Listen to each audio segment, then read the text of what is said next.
My husband missed the birth of our first child, so I left him. My husband and I, both 26, moved states away for his work last year. It was fine at first, because I wanted to support him, but immediately, the thought grew inside of me that I had no one there except for him. His baby mama, 38, and his kid, 9, let's call her E, moved along with us. For context, he was 17 when he was born and baby mama was his teacher. I knew him in high school and helped him with E when he had to take care of her on his own. That's what made us fall in love, and eventually we got married. Up until 4 months ago, our relationship was perfect. We were 8 months pregnant with our baby boy and we were blonde happy. Then one night, we were chilling on the couch when he got a phone call from his baby mama. She was shouting into the phone, so he stepped into a different room so as to not disturb me. When he ended the call, I was met with a completely different side of him. You see, sometimes, when my husband has to work and it's his turn to look after E, he leaves her with me. E and I bake together, do homework, watch movies, and have conversations about school. It never went beyond that. But somehow, he told him that I'd been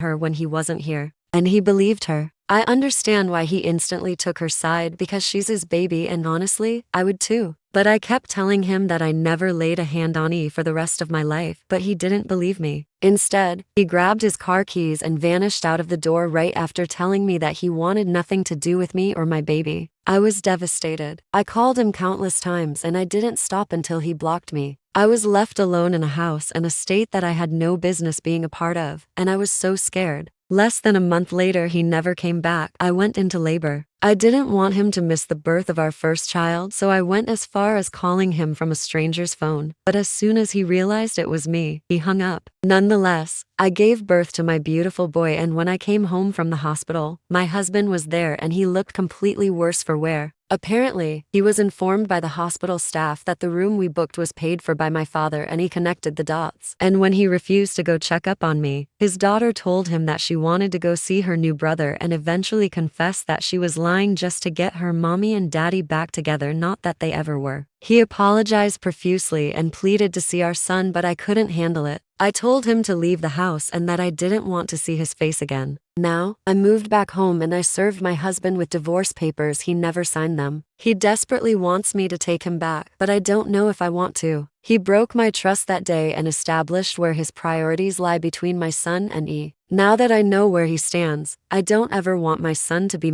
treated by his own father. Here are the top comments. Not to mention that I would never want to be alone with his daughter again. What other lies would she make up about Ah? That kind of lie can have massive consequences. He left his 9 months pregnant wife for a month. That's not forgivable. My wife needs help getting off the floor, off the couch, etc. He cannot be trusted. He's far too emotional and does not act rationally. He went full nuclear and expects you take him back? This is called consequences to actions. He needs to sit in the filth, his bed so to speak, marinate in it, reflect in it, learn from it, then approach you.